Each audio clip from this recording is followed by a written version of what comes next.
गुरमुख प्यारी साध संगत जीओ, आओ सारी संगत जिन्हें माई भाई की बात हाल में जुड़ बैठे हो, जिथे जिथे भी को गुरमुख प्यारा इंटरनेट राही श्रवण कर लिया है, आओ सारी संगत दो हाथ जोड़ के गुरु चरणों का ध्यान करके सब तो पहले आप दो बार वाहिगुरू कह लईए। सतगुरु कृपा करके भावना बना के वाहिगुरू जपया जाए तो पूरे दीवान में साडा तुहाडा मन गुरु चरणों के नाल सिमटिया रहेगा। आओ सारी संगत ढाडी जथे दे सिर ते रहमत भरिया हाथ रख के आशीष बख्शो ते आखो जी वाहिगुरू जी का खालसा वाहिगुरू जी की फतेह। गुरु पिता जी का कोट कोट शुक्र है, आप सारे संगतां दे स्वामी जी हर रोज दीदार दाता जी बख्शिश करते हैं। बड़े लंबे वक्त तो आप सारे संगतां बैठ के भक्ति कर रहे हो, रबी बाणी का कीर्तन श्रवण किया है, गुरबाणी की पावन विचार सत्कार जो ज्ञानी जी उन्होंने को श्रवण की है। सतगुरु कृपा करना अपने हृदय के अंदर पवित्र उपदेश बन जाए, साडी गुरु नाल ओढ़ तक प्रीत मिल जाए। एक गुरमुख प्यारे की ओढ़ तक प्रीत किवें निभी, एक कहानी आप पिछले दिनों तो विचारते आ रहे हैं। मालवे की धरती के उत्ते सनाम तो लहरा गगन जाइदा है ते रस्ते के कोई शागली अड्डा होंदा है, शागली अड्डे तो उतर के 6 किलोमीटर की दूरी के उत्ते अगे नगर होंदा है। पिंड का नाम है गंडुआ।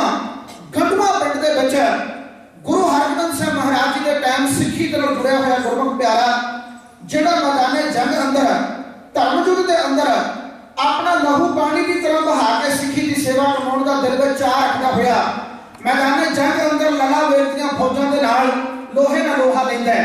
बड़े मारू फट लगे ने, बड़ा गंभीर जख्मी होया। गुरु हरगोबिंद साहब महाराज ने आप जब शहीदां के फटां दे विचकार दाता जी आए, सिरजणहार पातशाह ने उस गुरमुख प्यारे का सिर अपने पट ते रखा ते ओदे मुंह विच पानी पाया ते आख्या भाई मुगलू कुछ मंग ला जे मंगना है। भाई मुगलू ने मंग कीती आ, कह लगे सतगुरु जी इको ही मंग है, जदों मैं मरा ते जिवें मेरा हुण सिर तुहाडी गोद विच है इसी तरह मेरा सिर तुहाडी गोद विच होवे, जिवें हुण तुसीं मेरे मुंह विच पानी पाया इवें कृपा करो मेरे मुंह विच उदों भी पानी पाओ जी। सतगुरु दाता जी ने कह दिता कि भाई मुगलू ऐसा हो नहीं सकता, क्योंकि तेरे तो पहला दुनिया असी छड़ जानी है। ते भाई मुगलू ने कह दिता गुरु जी शरीर बदल जाएगा, जोत तो वही रहेगी ना, तुसी जेड़े भी शरीर में होवोगे कृपा करो वादा करो कि तुसी उसे शरीर में मैनूं दीदार दोगे जदों मेरा आखिरी वक्त आवे, मेरा मरना संभे दे मेरी चिखा नूं लागू तुसी अपने हाथां नाल लाओ। सतगुरू ने वादा कर लिया ते भाई मुगलू हुण जख्म तंदुरुस्त हो गया, जख्म ठीक हो गया, अपने घरे चलिया गया, इलाज होया, अपने मित्र प्यारा नूं दस्सिया कि जिदन मैं मरना मेरे सतगुरू ने आना। सारे पिंड में बड़ी चर्चा छड़दी आ, कोई कहते इहने कोई अनोखा मरना, कोई आगे वेखांगे जो गुरु आएगा सुनिया 2 कृपाना पा के रखता है। पर जदों छेवें पातशाह जी के ज्योति जोत समाउण की खबर इस पिंड में पुजी, सारे पिंड के लोगों ने अफसोस करने के बहाने आके भाई मुगलू नूं प्रेरणा दी है कि चल साडे नाल सखी सरवण के डेरे तेरा गुरु के बचनों का कच्चा निकलिया। ते भाई मुगलू जी डोलते नहीं, कहते सतगुरु आ जाएंगे, जे 6वें जामे चली ते 7वें आ जाएंगे। 7वें पातशाह जी भी प्रॉपर बयाना कर गए, 8वें पातशाह जी भी ज्योति जोत समा गए। हुण 9वें गुरु का पता नहीं लगा कि 9वां गुरु कौन है। बाबे बकाले की धरती ते बहुत जने अपने आप को गुरु ऐलान रहे हैं, बहुत बंदे जिहड़े ने वो अपने आप को सच्चा गुरु होने का दावा कर रहे हैं। ते पिंड वाले भी हुण चड़क मची पई आ, सारे कहते ने भाई मुगलू पहला तू कहता सी 6वें ने आउणा, फिर तू कहता 7वें ने आउणा, फिर तू कहता 8वें ने आउणा, हुण जे तू कहे 9वें ने आउणा, 9वें का तो पता ही नहीं लगता भी 9वां गुरु है किहड़ा। चल साडे नाल छड्ड अपने गुरु का खड़ा। ते भाई मुगलू ने आख्या कि धरती पलट सकती है, आसमान डिग सकता है, सूरज ठंडा हो सकता, समुद्र सुक सकता है, पर मेरे गुरु का बचन जिहड़ा है वो कदे झूठा नहीं हो सकता। मेरे सतगुरु आवणगे।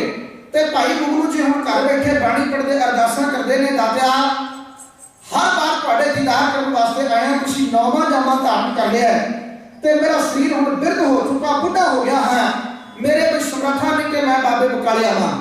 कृपा करो हुण तुहाडी बारी आ, रहमत दे घर विच आके मैनूं दीदार बख्शिश करो, मेरा आखिरी वक्त आ रहा है ते मेरे सिर ते हाथ रख के कृपा करके आशीष दो, मेरे मुंह पे पानी पाओ, मेरा सिर अपनी गोद में रखियो जी।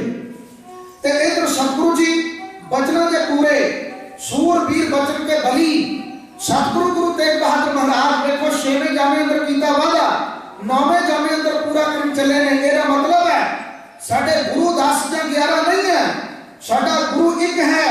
एक गुरु ने 10-11 जामे धारण कीते हैं। एक मूर्त अनेक दर्शन की अनेक, खेल खेल आखेल खेलन अंत को फिर एक। साडा गुरु एक है, साडे गुरु 10-11 नहीं है। एक गुरु ने जिहड़ा वादा कर लिया है वो 6वें जामे दे वादा कीता ते 9वें जामे पूरा करन लगे ने। जिहड़ी साखी मैं तुहानू सुना रहा, कल भी बेनती कीती सी, साखी ऐसे सतगुरु दी है, गुरु ग्रंथ साहिब महाराज जी। कहानी इन्हां दी है पर उस मौके दी है जदों ये 9वें जामे विच सन। दास्तान किसे ऐ ना समझो कि बीते वक्त की गल कर रहे हैं, वो दुनिया तो चला गया महापुरुषों की गल कर रहे हैं। वो महापुरुष अज भी पालकी दे बैठे ने जिन्हां दी आपां साखी विचार रहे हैं। आओ ये साखी साडे हिरदे विच टिक जाए। ते भाई मुगलू दे वादा कीता कि मुगलू जी असीं आवांगे जरूर, पर अपने घर दे दरवाजे बंद ना रखी, तेरे घर असीं आवांगे। भाई मुगलू नूं हुण शाम नूं इउं लग्या कि जिवें सवेर नूं मेरा आखिरी वक्त आ जाना है, मेरा ये जिहड़ा चोला मैं समेट लेना है, मैं अपने इस शरीर के विचों ये आत्मा उड़ती देखनी है, कल नूं भौर इस वजूद विचों उडारी मार जाएगा। शाम के वक्त अपने पुत्र पोतरा को आखन लगा, कहने लगे पुत्रो अज घर के दरवाजे ना बंद करो, अज घर के सारे बूहे बाहर खुले रखने आ। ओदा एक पोतरा बोलिया, कहने लगे बापू तुसीं विरध हो गए जे, अपना घर जंगल बिया बाहर बचा है। याद रहे अज भी भाई मुगलू जी की याद अंदर जिहड़ा पावन गुरुद्वारा साहब है ना, वो पिंड के बाहरले पासे है, अज भी वो पिंड तो बाहरले पासे है। आप जंगल में रहते हैं बापू, चारे पासे कोई जंगली जानवर आके सूते को खा जाएगा, कोई चोर उचक्का लुट के ले जाएगा।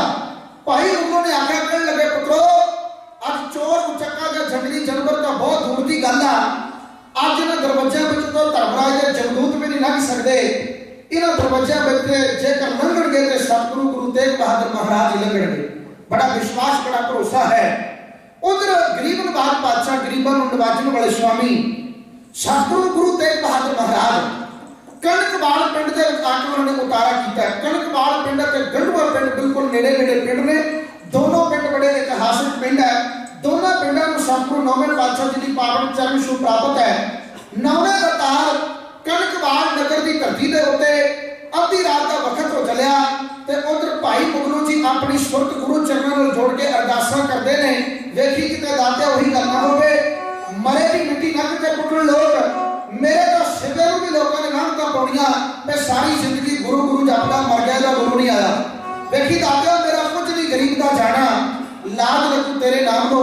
भाई मुगलू अद्धी रात के वक्त अपनी सुरती वृत्ति गुरु 9वें पातशाह जी के चरणों में समेट के 9वें पातशाह जी के चरणों नाल भाव गुरबाणी के शब्दां नाल, गुरबाणी के शब्दों के नाल अपनी सुरत जोड़ के शब्द और सुर का मिलाप करके जिवें हड़ कर रहे हैं, जिवें अरदास कर रहे हैं कि दाता जी आखिरी वक्त आ रहा, कृपा करके दीदार बख्शो, हो रह ना सका मेरे देखे मेरे प्रीतमा, मैं नीर बहे बचला जियो। भाई गुरु जी की अरदास के बोल आप जी की सेवा कड़ियाने वाला ढाडी जथा इहों पेश करदा।